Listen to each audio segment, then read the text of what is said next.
అందరికీ నమస్తే, నేను మీ Pavan. Welcome to our channel. మన డైమండ్ రోజా నిన్న ప్రెస్ మీట్ పెట్టి ఎట్లా పడితే అట్లా మాట్లాడుతున్నాయి. జగన్మోహన్ రెడ్డికి ఎందుకు ప్రతిపక్షం ఇస్తలేరు, ప్రతిపక్షం జగన్మోహన్ రెడ్డికి ఇవ్వాలి, మీకు దమ్ము లేదా, ఇది లేదా, అది లేదా అని చెప్పి ఏది పడుతుంది మాట్లాడుతుంది. మీ అందరికీ తెలిసిందే, రోజా గారు అంటే నాకు చాలా ఇష్టం, చాలా అభిమానంతో ఒకసారి రోజా గారి మాటలు విన్నాము. దాని తర్వాత మీ అందరితో మాట్లాడుతున్నాం. చెప్పమ్మా రోజమ్మ, డైమండ్ రాణి. వీళ్ళ మీడియాలో వండి వార్చిన అబద్ధాలనే అందరూ చెప్పాలి, లేదంటే రానివ్వము. మీ అందరికి ఒకటి అడుగుతాను, అసలు సాక్షి అనే ఛానల్లో అసలైన నిజాలు మాట్లాడతారని చెప్పి మీరు ఎవరైనా నమ్ముతున్నారా? అసలు వీళ్ళంతా నిజాలు మాట్లాడుతారు ఇట్లా అని చెప్పి మీరు అనుకుంటారా? యాడ చూసినా వైఎస్ఆర్సీపీ పార్టీ గురించే మాట్లాడతారు. ఎక్కడ బయట జరిగిన ముచ్చట్ల గురించి ఎక్కడ మాట్లాడిందే ఉండదు. మీరు అబ్జర్వ్ చేయండి, మీకు ఇట్లా తెలిస్తే కిందికి వచ్చి కామెంట్ చేయండి.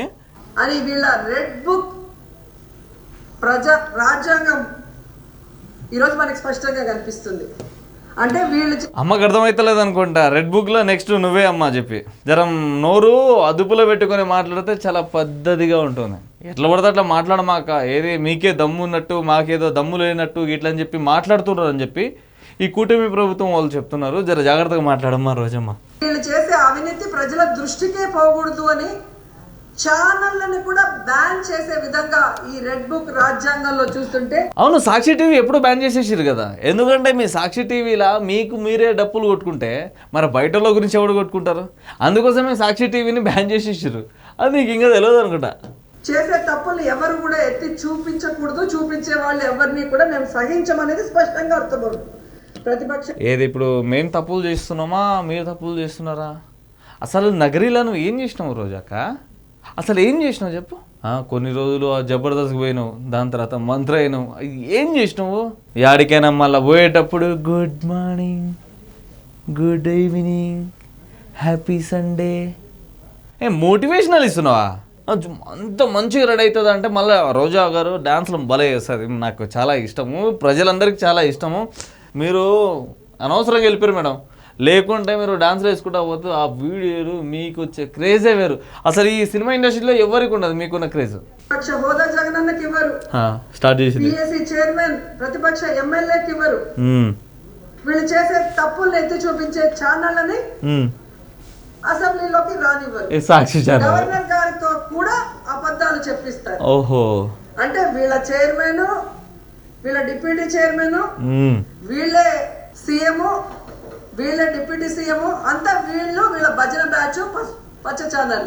అంటే ఏ విధంగా ఈ రాష్ట్రం అసలు నువ్వు ఏమనుకుంటున్నావు చెప్పక్క. ఫస్ట్ నువ్వు దేనికి వచ్చినావు, ఏమని మాట్లాడుతున్నావు దాని గురించి మాట్లాడు. ఇప్పుడు జగన్మోహన్ రెడ్డి గారికి ప్రతిపక్షం ఎందుకు ఇస్తలేరా, దీని గురించి తర్వాత మాట్లాడుతాను నేను.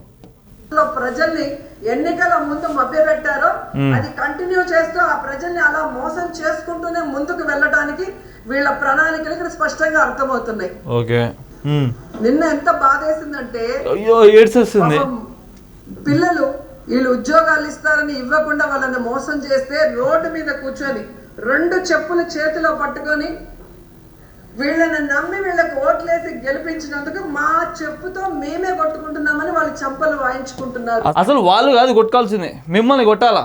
ఏది మీ హయాంలో ఏం ప్రభుత్వంలో ఏం నోటిఫికేషన్లు ఇచ్చారు మీరు చేసిన లంగపాలకి ఇప్పుడు మేము మాటలు పడాల్సి వస్తున్నాయి. మరి వాళ్ళు అసలైన స్టూడెంట్సో లేకుండా మీ పేటీఎం కుక్కలో మరి మీ కూలోళ్ళు మస్తు మంది ఉంటారు కదా. అరే పోయి ఏడవరా, పోయి అరువురా, పోయి ఏదో ఒకటి చేయరా, అసలు కూటమి ప్రభుత్వం బ్యాట్ చేయడరా గిట్లని చెప్పినా చెప్పేస్తారు మీరు. ఎందుకంటే మీ దగ్గర పైసలు వస్తున్నాయి, వాళ్ళు 5 రూపాయలకి అడుక్కుంటారు. మీ లాంటి వాళ్ళు ఎవరికి తెలియదు. రోజమ్మ గారు మీరు ఏం మాట్లాడతారు భలేగా. లోకేష్ గారు ఇక్కడ లేరు, దుబాయ్ లో పాకిస్తాన్ ఇండియా క్రికెట్ కూలింగ్ గ్లాసులు వేసుకొని కలర్ఫుల్ గా. కానీ అదే పాకిస్తాన్ ఇండియా మ్యాచ్ కి నువ్వు గిట్లా ఎల్లుంటే ఖచ్చితంగా ఇండియా ఓడిపోతుండే, అది అందరికీ తెలిసిందే. ఇంతకుముందు నువ్వు ఎవరెవరికైతే ఆల్ ది బెస్ట్లు చెప్పినావు అంతా బాయ్. అసలు లాస్ట్ టైం నీకు ఇచ్చిన పదవి ఏంటి, నువ్వు చేసిన పనులు ఏంటి? ఏడాడికో పోయి రికార్డింగ్ డాన్స్లు వేసుకుంటా, ఏది పడుతుంది మాట్లాడుకుంటా, ఇప్పుడు ఏదో నువ్వు లోకేష్ గారి మీద పడుతున్నావు. ప్రజలంటే గౌరవం లేదు, ప్రజలంటే అభిమానం లేదు. రైతులైనా, విద్యార్థులైనా, మహిళలైనా, ఎవరినైనా అవలీలగా మోసం. ఇప్పుడు లోకేష్ గారి గురించి మాట్లాడుతుంది కదా మనం డైమండ్ అక్క. లోకేష్ గారు మ్యాచ్ చూడడానికి వెళ్ళారు గట్లా అని చెప్పి, మరి రోజా గారి కొడుకు కోసం బెంచి కారు యాడికెళ్ళి ఉన్నది మన రోజా. ఇవన్నీ మాట్లాడాల్సి వస్తుంది మేడం, ఇవన్నీ మాట్లాడితే మోసం చేసేస్తాం, ఎవడు మమ్మల్ని అడగడు అన్న విధంగా ముందుకు వెళ్తున్నారు. వీళ్ళకి ఒక్కటే సూటిగా చెప్తున్నారు, చెప్పండి. నిజంగా మీకు దమ్ము ధైర్యం ఉంటే కాదు నా దమ్ము ఎక్కడ చూపించాలి మీరు చెప్పండి. నాకు ఒకటి అర్థమవుతుంది, అసలు ఈ కూటమి ప్రభుత్వం సంబంధించిన వాళ్ళందరూ వాళ్ళ దమ్ము ఎక్కడ చూపించాలి? వాళ్ళ 4 గోడల మధ్య చూపించాలి. ఇక్కడ బయటకు వచ్చి చూపిస్తే ఎట్లుంటుంది చెప్పు? ఇప్పుడు మేడం గారికి చూపించాలి దమ్ము. అది ఏం మాట్లాడుతుంది మేడం? దమ్ము అంటే ఏంటి? దమ్ము అంటే ఏంటి అసలు? దమ్ముకు మీనింగ్ ఏంటి? దమ్ము అనేది ఒక అది, దానికి నువ్వు బయటకు వచ్చి దమ్ము అంటే ఎట్లుంటుంది? గలీజ్గా ఉంటుంది. మీకంటే సిగ్గులేదు అనుకో ఉంది కొంతమందికి. దమ్ము గురించి మాట్లాడుతుంది. దుమ్మెత్తి పోస్తున్నారు అని నిరూపించుకోవాలనుకుంటే జగనన్నకి ప్రతిపక్ష హోదా ఇచ్చి చూడండి. జగనన్న అసెంబ్లీకి వస్తారు. గత ప్రభుత్వంలో జగనన్న ఏం హామీలు ఇచ్చారు, ఏం నెరవేర్చారు, ఈ రాష్ట్రాన్ని ఎలా కాదు. నాకు ఒక డౌట్ కొడుతుంది. అసలు ప్రతిపక్షం అనే హోదా ఎంత వస్తే ఇస్తారో తెలియదు వీళ్ళకి. మంత్రి అయింది, ఎమ్మెల్యే అయింది, మంత్రి అయింది, మంచిగానే తిరుగుతుంది కదా. అసలు ప్రతిపక్షం హోదా ఎంత వస్తాయి ఇస్తుంది? మీకు వచ్చింది 11, రావాల్సింది 18 కంటే ఎక్కువ. 18 రాలేదు, 11 వచ్చిన వాళ్ళేమో మాకు ప్రతిపక్షం ఇవ్వండి అని చెప్పి అడుక్కుంటున్నారు మీరు. అయ్యా చంద్రబాబు నాయుడు గారు, అయ్యా పవన్ కళ్యాణ్ గారు, అయ్యా లోకేష్ గారు, మీకు కాలు మొక్కుతాం మాకు ప్రతిపక్షం ఇవ్వండి అయ్యా. మా పార్టీ ఇజ్జత్ పోతుందయ్యా, ఊర్లల్లో ఏడబడితే ఆడ మా గురించి గలీజ్గా మాట్లాడుకుంటారు అయ్యా, ప్లీజ్ మీ కాలు మొక్కుతా.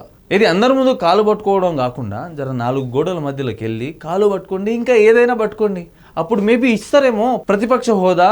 ఇప్పుడు మీరు అందరూ దమ్ముంటా అండి. ఏం దమ్ము? మా దమ్ముల గురించి మాకు తెలుసమ్మా, నీకు చూపించాల్సిన అవసరం లేదు. మాకు చూపించాల్సిన వాళ్ళ దగ్గర చూపించుకుంటే అయిపోతుంది ఇట్లా అని చెప్పి కుటుంబ ప్రభుత్వంలో మాట్లాడుకుంటారు. దమ్ము గురించి మాట్లాడతారు. ఏదన్నా ఆగు తెలియదు పైకి ఎగురుతుందంట. ఏం తెలియకుండా మాట్లాడుతుంది. ఈడ స్క్రిప్ట్ ఇచ్చేసారు, దాన్ని చదువుకుంటే వెళ్ళిపో. దీనికైతే పైసలు ఇచ్చేసారు కదా గట్టిగానే, పైసలు తీసుకొని సపోర్ట్ చేయకుండా ఉండిపో. అసలు ప్రతిపక్ష హోదా అని చెప్పి మాట్లాడుతున్నాం. అసలు ప్రతిపక్ష హోదా ఎందుకు ఇవ్వాలి? మీకు దమ్ముంటే 18 సీట్లు తెచ్చుకోలేకపోయారు మీరు. మీకు 150 నుంచి 11కి వచ్చారు మీరు. అదే దమ్ము మీకున్న మైండ్ సెట్, మీకున్న అది అహంకారం అంతా పీకేసారు కదా ప్రజలే. అందుకోసం మీకు 11 వచ్చింది. ప్రతిపక్షం ఇవ్వండి అయ్యా అని చెప్పి అడుక్కుంటున్నాం మీరు. ఈ వీడియోకి ఇట్లా మీకు నచ్చితే కిందికి వచ్చి కామెంట్ చేయండి. రోజా మీద మీకు ఉన్న అభిప్రాయం మాత్రం ఖచ్చితంగా చెప్పండి.